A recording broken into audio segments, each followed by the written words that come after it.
Assalamualaikum warahmatullahi wabarakatuh. Perkenalkan, nama saya Fatmawati Wijaya dari Prodi S1 Keperawatan kelas A dengan nomor induk mahasiswa 202202052. Saya di sini akan menjelaskan hasil lembar tugas praktikum yang saya kerjakan tentang kardiovaskuler mata kuliah Ilmu Dasar Keperawatan. Baik, akan saya mulai. Perhatikan gambar yang tertera di slide ini. Nomor 1 itu adalah paru-paru. Fungsinya adalah menukar oksigen dari udara dan karbon dioksida dari darah atau yang biasa kita sebut dengan bernafas. Kemudian yang nomor 2 adalah arteri pulmonalis yang berfungsi mengangkut darah yang asalnya dari jantung untuk menuju ke paru-paru. Selain itu, fungsi dari bagian ini juga mengganti kandungan karbon dioksida dengan uap air dalam darah menjadi oksigen. Yang ketiga yaitu vena cava superior. Fungsinya sendiri untuk membawa kembali aliran darah yang mengandung karbon dioksida yang asalnya dari seluruh tubuh di bagian atas menuju ke jantung. Sedangkan yang nomor 4 yaitu vena cava inferior. Fungsinya yaitu membawa darah yang berasal dari tubuh bagian bawah menuju ke atrium bagian kanan jantung. Gambar yang ditunjuk nomor 5 adalah atrium kanan, sedangkan yang ditunjuk nomor 9 adalah atrium kiri. Atrium kanan fungsinya ialah menerima darah yang berasal dari seluruh tubuh serta mengandung karbon dioksida dan membawanya ke ventrikel kanan.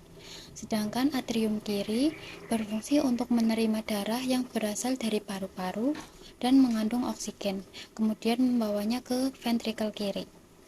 Kemudian pada gambar nomor 6 dan nomor 10 itu adalah ventrikel atau yang biasanya disebut dengan bilik.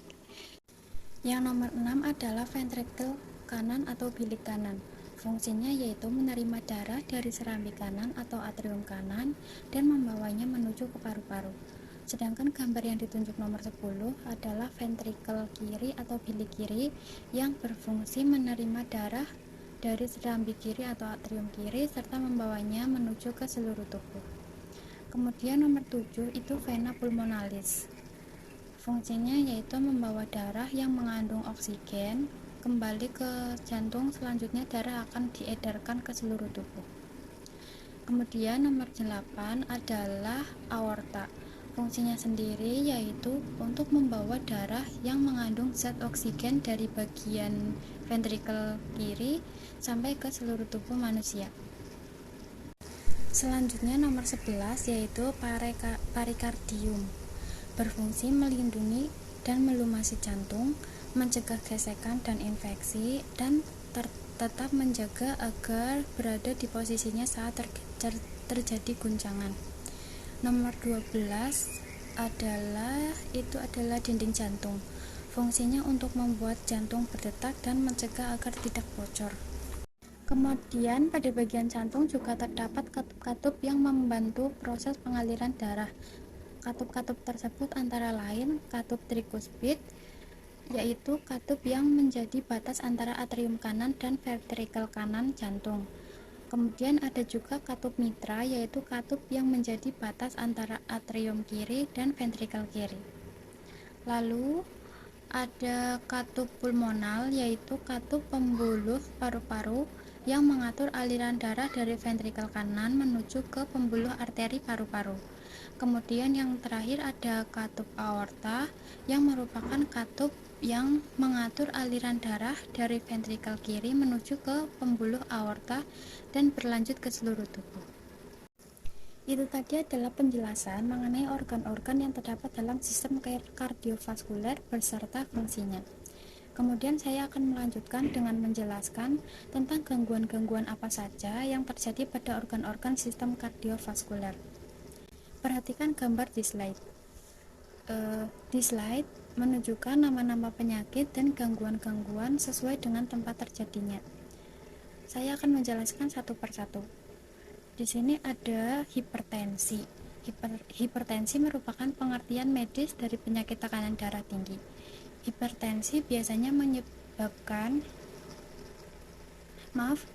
Hipertensi biasanya disebabkan karena turunan dari keluarga, mengonsumsi terlalu banyak garam, sering minum alkohol, juga karena jarang melakukan olahraga. Hipertensi biasanya tidak menunjukkan adanya gejala. Kemudian ada arteroklerosis, yaitu penyempitan pembuluh darah yang diakibatkan penumpukan lemak, kolesterol, dan zat lain. Penumpukan ini terjadi di dinding arteri. Penyebabnya yang pasti dari arteroklerosis belum diketahui, tapi penyakit ini dimulai ketika terjadi kerusakan atau cedera pada lapisan dalam arteri. Kerusakan tersebut dapat disebabkan karena tekanan darah tinggi, diabetes, obesitas, juga karena kebiasaan merokok. Tanda-tandanya berupa nyeri pada dada, kemudian nyeri itu menjalar ke pundak, gangguan irama jantung, sesak nafas, dan keluar keringat yang berlebihan pada tubuh. Kemudian ada varises, yaitu gangguan pada pembuluh darah vena yang membengkak dan membesar. Penyebabnya karena berkurangnya elastisitas dinding pembuluh vena. Akibatnya darah yang seharusnya kembali ke jantung berbalik dan menumpuk di pembuluh vena.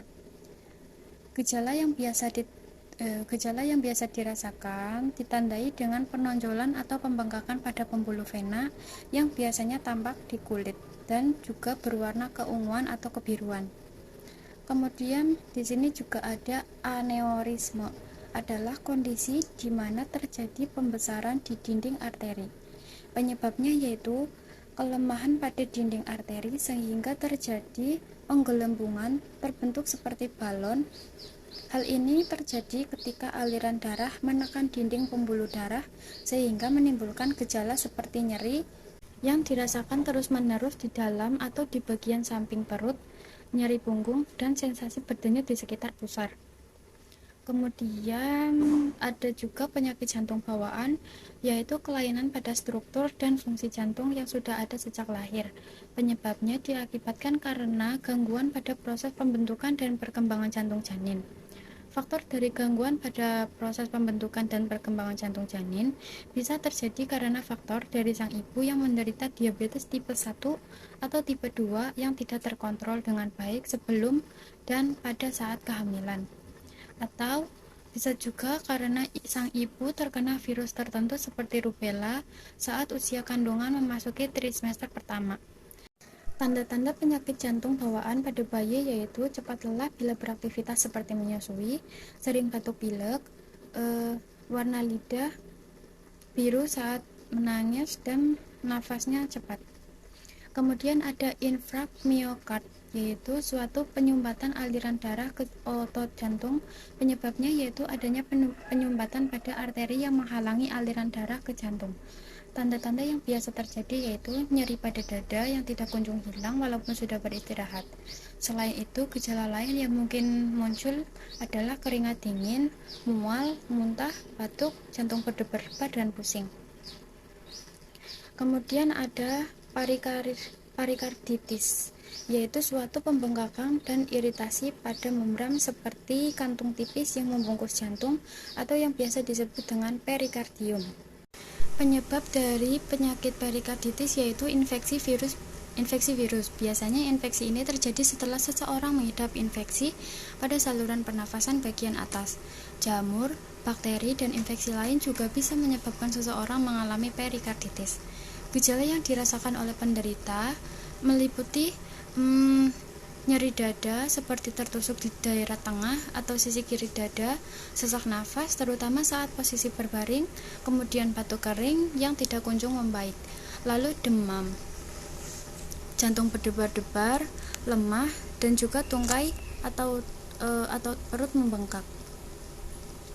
Kemudian ada demam rematik, yaitu suatu penyakit yang dapat ditimbulkan dari radang tenggorokan atau demam scarlet yang tidak dirawat dengan benar. Penyebabnya bisa terjadi karena pasien mengalami penyakit jantung koroner, hipertensi, dan anemia. Gejala yang biasa dirasakan oleh pasien yaitu sesak nafas, mudah lelah, serta pembengkakan pada kaki dan pergelangan. Berikutnya, ada gangguan-gangguan pada katup jantung. Ada 3 jenis kelainan katup jantung, yaitu stenosis, regurgitasi, dan atresia. Yang pertama, stenosis adalah kondisi ketika jantung tidak dapat membuka dengan baik atau menyempit sehingga membuat darah sulit melewati katup. Akibatnya jantung harus bekerja lebih keras untuk mengalirkan darah melewati katup. Kemudian yang kedua ada regurgitasi, yaitu katup jantung tidak dapat menutup dengan baik sehingga darah bocor atau kembali ke ruangan jantung sebelumnya. Kemudian yang ketiga ada atresia, yaitu kelainan bentuk katup jantung. Katup jantung tidak terbentuk secara sempurna. Kondisi seperti ini biasanya terjadi sejak lahir. Ada beberapa penyebab kelainan jantung, yaitu kelainan kongenital atau penyakit katup jantung bawaan. Kelainan ini terjadi karena gangguan proses pembentukan jantung dalam rahim. Kemudian disebabkan oleh proses degeneratif yang terjadi akibat proses penuaan. Kemudian bisa juga terjadi karena infeksi. Gejala kelainan katup jantung berbeda-beda pada setiap penderitanya tergantung dari jenis kelainan katup yang diderita dan tingkat keparahannya. Ada yang tidak menimbulkan gejala selama bertahun-tahun, namun biasanya setelah itu akan muncul gejala dan tanda-tandanya. Tanda-tandanya sebagai berikut: mudah lelah, sesak nafas, nyeri dada, perut membengkak, kaki membengkak, pusing, dan gejala lainnya. Demikian tadi penjelasan mengenai nama-nama organ dan fungsinya, serta gangguan-gangguan yang terjadi pada sistem kardiovaskuler. Semoga apa yang saya sampaikan dapat bermanfaat bagi yang menonton video ini. Saya pamit undur diri. Thank you for watching. Wassalamualaikum warahmatullahi wabarakatuh.